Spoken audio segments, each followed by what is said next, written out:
तो मैं सॉल्व नहीं करूँगी क्योंकि टाइम बहुत हो रहा है। मैं आपको बता देती हूँ कि 0 से इन्फिनिटी e⁻2x dx।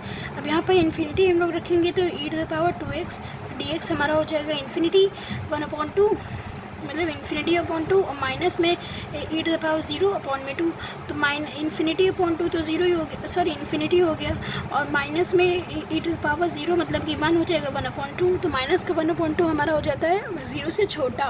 तो ये जो फंक्शन होगा हमारा डाइवर्जेंट हो जाएगा। आई एम रियली सॉरी, मैं आप लोगों को क्वेश्चन प्रोवाइड नहीं करा पा रही हूँ उसका सॉल्यूशन। तो अगर कोई भी क्वेश्चन हो नहीं समझ में आ रहा हो प्लीज़ कमेंट करिएगा, मैं आपको एक एक सॉल्यूशन भेज दूँगी। चलिए इस क्वेश्चन में आते हैं। ये क्वेश्चन हमारा ऐसा था, जैसा हम लोग ये वाला कह रहे थे, कहाँ गया ये, इसमें मैं कह रही थी कि 2 फंक्शन इसलिए नहीं हो पा रहा है, लेकिन इसमें हो जाएगा। साइन एक्स अपॉन में एक्स करेंगे उसका स्क्वायर 1, ठीक है। अब 1 में हम लोग लिमिट रखेंगे इन्फिनिटी -0, अब -0 इन्फिनिटी -0 आएगा, ठीक है। तो मैंने बताया ये कि साइन इन्फिनिटी की वैल्यू, जैसे कौन सा फंक्शन था, आई थिंक यही था, साइन इन्फिनिटी की वैल्यू जो आती है हम लोगों की वो ऑसिलेटर फंक्शन की होती है।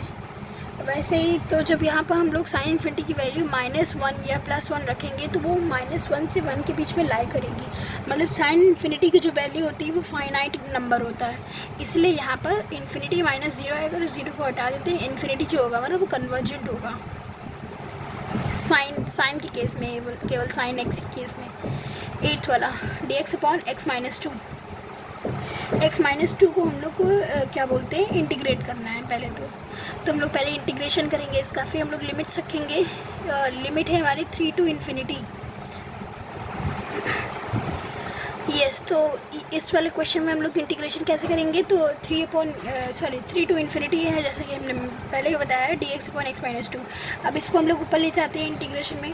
मैं इंटीग्रेशन का स्टेप बता देती हूँ कि अगर ये अपॉन में हम लोग इसको ऊपर ले जाएंगे तो ये माइनस में हो जाएगी पावर इसकी, तो यहाँ पर होगा -1, और ऐसा इंटीग्रेशन का जो रूल है कि पावर्स हमारी में 1 ऐड हो जाता है, तो -1 + 1, नीचे भी होगा -1 + 1, तो ये हो जाएगा हमारा x -2, ठीक है। यहाँ की पावर्स कट जाएंगी। अब x का इंटीग्रेशन होता है x²/2, और यहाँ 2 का इंटीग्रेशन 2dx का इंटीग्रेशन होगा 2x। अब x²/2 - 2x हमारा आ जाएगा प्रॉपर एक सॉल्यूशन। उसमें हम लोग अब लिमिट्स रखेंगे इन्फिनिटी 3 to इन्फिनिटी, ठीक है। तो पहले हम लोग x²/2 में रखेंगे तो इन्फिनिटी अपॉन में 2 माइनस इन्फिनिटी, मतलब 2 × x है तो हमारा 2 × इन्फिनिटी मतलब इन्फिनिटी होगा, फिर -3 रखेंगे हम लोग, तो क्या था हमारा x²/2 मीन्स 3²/2, और माइनस का साइन ये, और उसके पास जो अपना पर्सनल माइनस का साइन है वो ये, और वो वाला माइनस का साइन ऐड हो जाएगा, तो मतलब 2 × 3 मतलब 6 बचेगा। तो यहाँ पर 3², ये जो इन्फिनिटी वाले टर्म्स है इन्हें तो हम लोग साइड में रखते हैं पहले, अब उसे सॉल्व करते हैं। माइनस का 3²/2 जो आएगा मतलब वो 9/2, और +6 उसे हम लोग सॉल्व करेंगे तो हमारा 3/2 आएगा, ठीक है। 3/2 की वैल्यू होती है 1.5 जो हमारा 1 से ग्रेटर है, मीन्स ये जो कन्वर्जेंट है, क्योंकि 1/5 जो होता है वो 1 से बड़ा होता है, ठीक है। इस वाले क्वेश्चन में क्या कह रहा है कि 0 to इन्फिनिटी -mx है dx, और यहाँ पर m जो है वो 0 से बड़ा है, तो ये कन्वर्जेंट होगा या डाइवर्जेंट। तो ये वाला क्वेश्चन भी बहुत इजी है। e⁻−mx से हम लोग इसको नॉर्मली इंटीग्रेट करेंगे, हमारा आ जाएगा e⁻−mx का इक्वल्स टू -m e⁻−mx। अब इसमें हम लोग वैल्यू पुट करेंगे इन्फिनिटी 0, ठीक है। दोनों ही वैल्यू जब हम लोग पुट करेंगे तो हमारा जो 0 वाली है वो हमारा माइनस का mx है, इधर जाएगा 0 के टर्म में, तो प्लस का हो जाएगा, तो हमारा जो ये पूरा इंटीग्रल है वो हमारा कन्वर्जेंट प्रूफ हो जाएगा।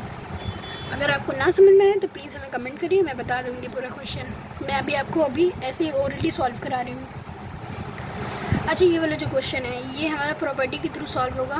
0 to इन्फिनिटी है, मतलब first kind dx upon x to the power √1 + x²।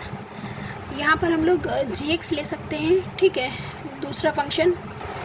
तो जैसे कि मैंने आपको बताया हुआ है कि gx हम लोग उसी में से एक छोटा सा टर्म लेते हैं, तो हम लोग इसमें से x² को gx एज अ gx हम लोग ले लेते हैं। तो 1/x² को हम लोग जब इंटीग्रेट करेंगे तो वो ऊपर जाके -2 बन जाएगा, -2 + 1 मतलब -1, और नीचे -2 + 1 मतलब -1, तो यहाँ पर आएगा -1/x। ठीक है।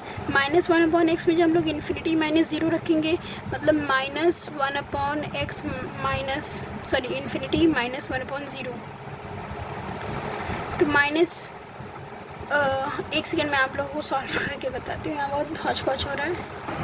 देखिए ये है हम लोगों का क्वेश्चन। अब इसमें हम लोगों ने f(x) लिया, f(x) है हमारा 1/x √x² + 1। इसमें हम लोग gx ले लेते हैं, gx हमारा होगा 1/x²।